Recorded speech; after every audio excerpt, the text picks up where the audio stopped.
Welcome, students. I am Aurora, the artificial intelligence system on Spacegate Station.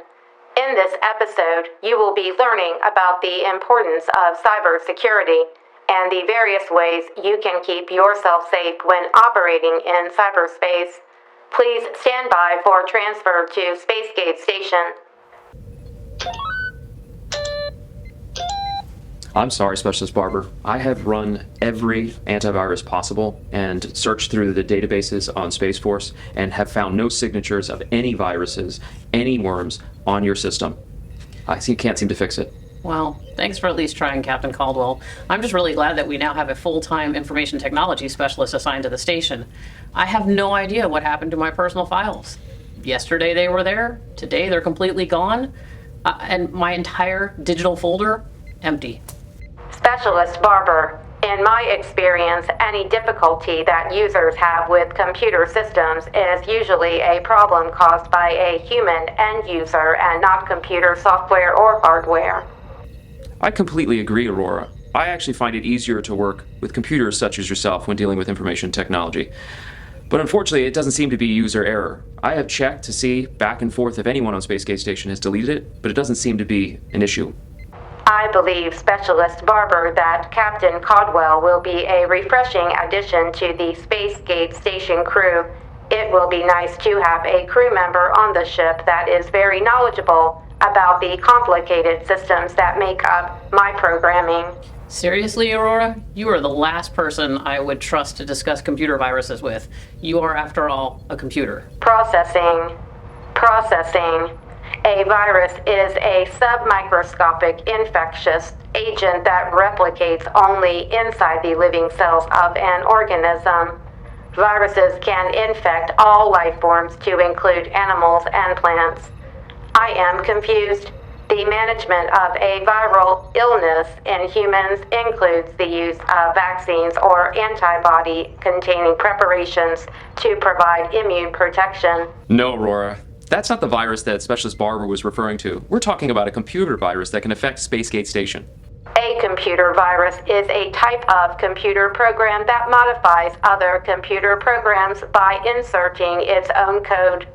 It is a type of malicious software that attaches itself to other programs, self-replicates, and spreads to other computers.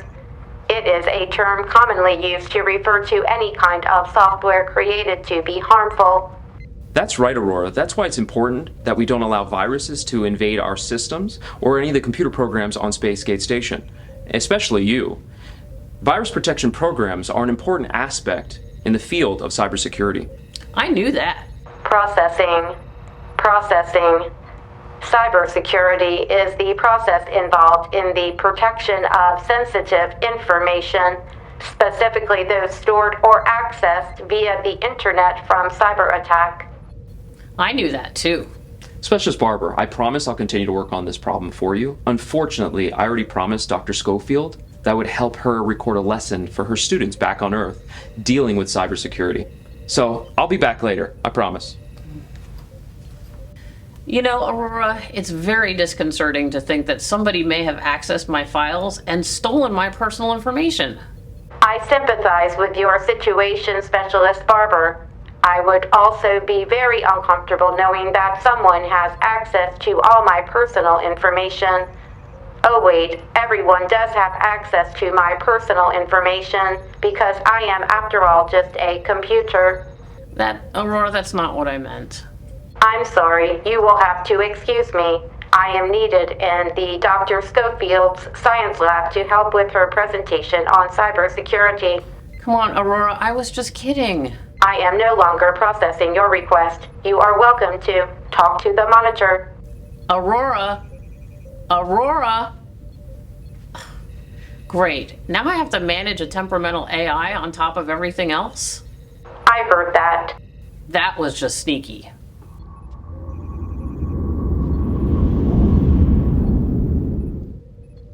Sorry for the delay, Dr. Schofield. I was working with Aurora's graphics unit. Well, thank you, Captain. No problem. I was actually finishing up my notes for today's lesson on cybersecurity. I'm very excited to be working with your students today. Cybersecurity is very important for students to understand, especially when keeping them safe at home, at school, and in their community.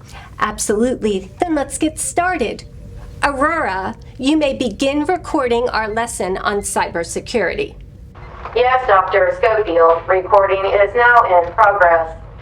Welcome, students, to Spacegate Station. I am Dr. Schofield, and I'm a scientist here on the station. I'm joined today by Captain Caldwell. He's a military information technology specialist and a bit of an expert in our topic of the day, cybersecurity. But before we can get into that content, you will need to be familiar with some new terms. First, you'll need to know what we mean when we use the term internet and cyberspace. That's correct, Dr. Schofield. And I think Aurora can help us with those two terms. Aurora, can you help us with internet and cyberspace? Of course, Captain Caldwell. The Internet is a global system of interconnected computer networks. Students commonly use the Internet to communicate and stay connected to their friends and family. It is also used to play video games, download music, and watch TV shows and movies after homework is done. Adults use the Internet to conduct banking, shopping, and other important everyday activities. Cyberspace is the term used to describe the global virtual environment, mostly on the Internet, created by computer systems. Wow, Aurora, that was a great description. Now, to understand what we mean by cybersecurity, we first have to be familiar with a term known as cyber attack. Aurora, can you help us out and let us know the definition of a cyber attack? A cyber attack is an attempt to disrupt, disable, destroy, or maliciously control a computing system via cyberspace to destroy the integrity of data or steal access-restricted information. Therefore, cybersecurity is about protection of sensitive information, specifically those stored or accessed via the Internet, from cyber attack. Well, Dr. Schofield, now that we understand some important terms, I think it's important that your students understand how to protect cyberspace.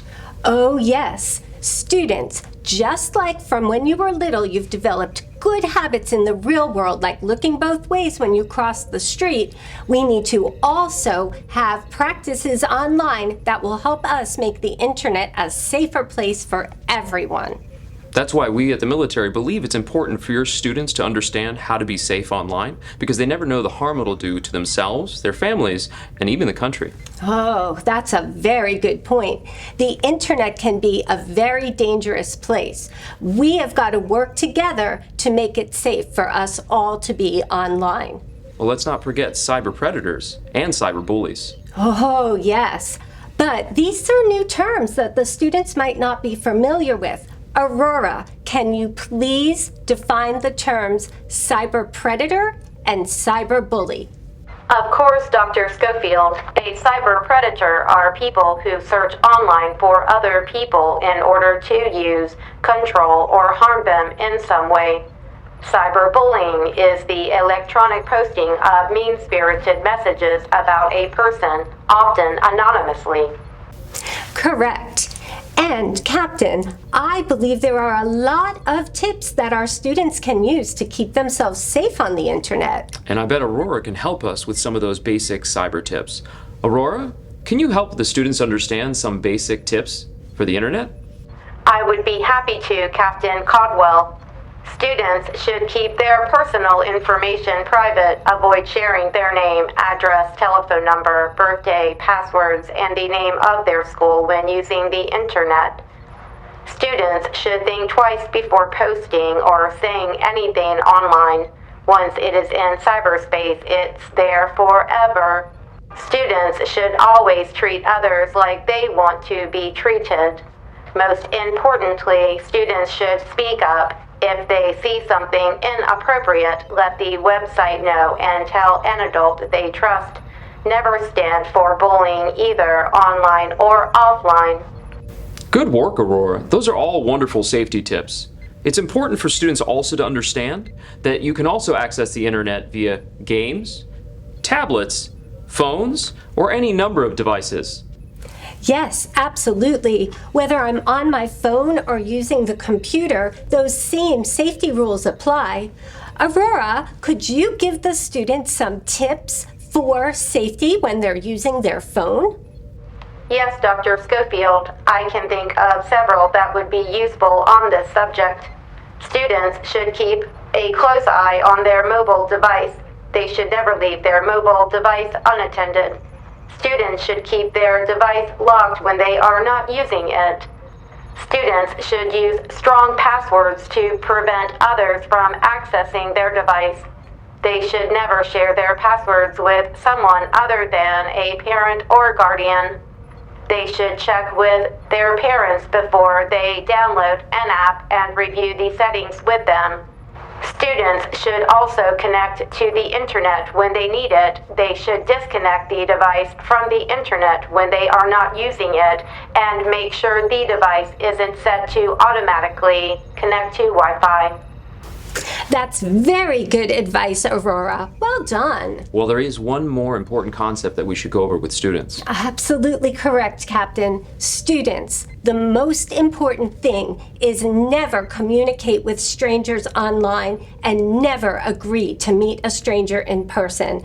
Contact your parent, a teacher, or another trusted adult if any stranger tries to communicate with you through direct messages, chat rooms, emails, or any other form of electronic communication.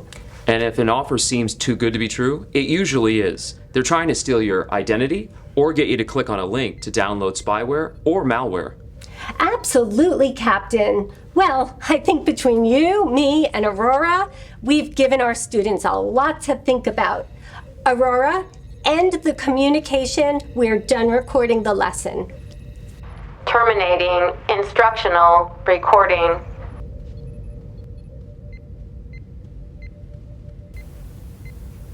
Specialist Barber, I finally figured out the problem. Apparently you were a victim of phishing. Phishing is the fraudulent practice of sending emails or other messages purporting to be from reputable companies to induce individuals to reveal personal information such as passwords and credit card numbers. In your case, it was email phishing. Apparently someone sent you a phony hyperlink disguised as a NASA email. And in that email, it gave them the ability to get your login information to get access to your personal data. They copied all that data and then deleted it. I can't believe I fell for that. I should have known better. Unfortunately, I'll have to notify Space Force Security Task Force of the breach and see what we can do to trace the culprit. I hope there wasn't anything too sensitive or personal. Well, not really. Just some letters and some pictures and some data files that I use for research. But other than that, nothing too important. I mean, I found it important, but I don't think anyone else would find it too interesting. Oh, that's good. Once I hear back from the cybersecurity team, I'll get back to you. Okay, thanks. Specialist Barber, are you sure there was nothing in those files that you should be concerned about? Of course, Aurora. I'm sure. I am absolutely, positively sure.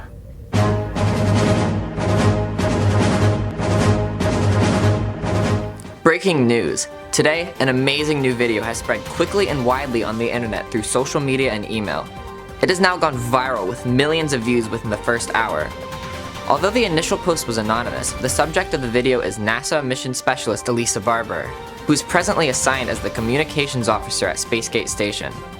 Our studio has reached out to NASA, however, they refuse to comment as there is an ongoing investigation by the Space Force Cybersecurity Division.